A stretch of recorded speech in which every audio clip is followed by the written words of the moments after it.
Propju fjum il-mara u fix-xahar li jippromovi l-għarfien dwar l-endometriosis ġiet organizzata konferenza bilan li l-professjonisti mediċi u nisa jiltgħu taħt saqaf wieħed u jiddiskutu approċċ multidixxiplinarju għad-dijanjosi, trattament u r-riċerka dwar l-endometriosis.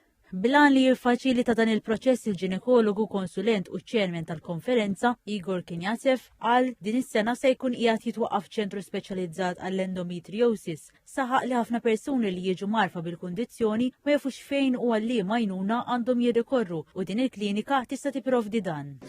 Then also for this clinic we definitely will need to train about 1 or 2 experienced nurses who will be just contacting the patient, taking care of follow-ups to bring them in case if the symptoms deteriorate, etc.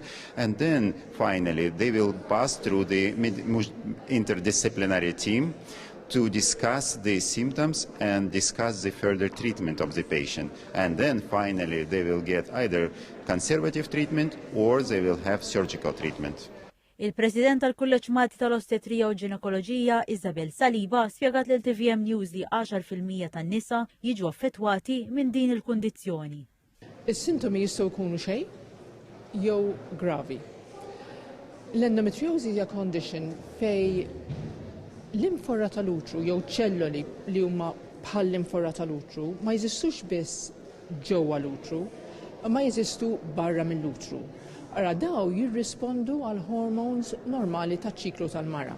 Hija spjegat li hemm gradi differenti ta' endometriosis u mhux kulħadd ikun milqut b'mod sever u għaldaqstant is-sintomi varjaw.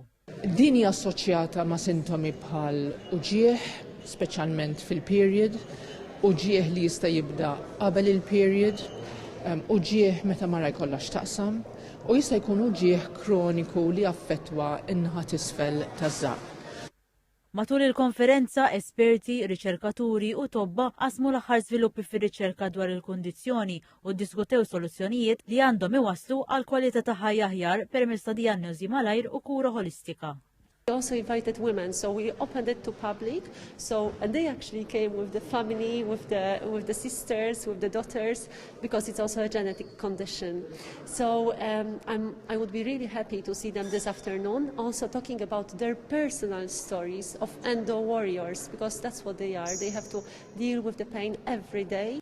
Temmettejt li permezz tal-konferenza iltaqgħu nisa bl-istess kundizzjonijiet li setgħu jiftħu qalbhom ma' xulxin dwar l-esperjenzi tagħhom.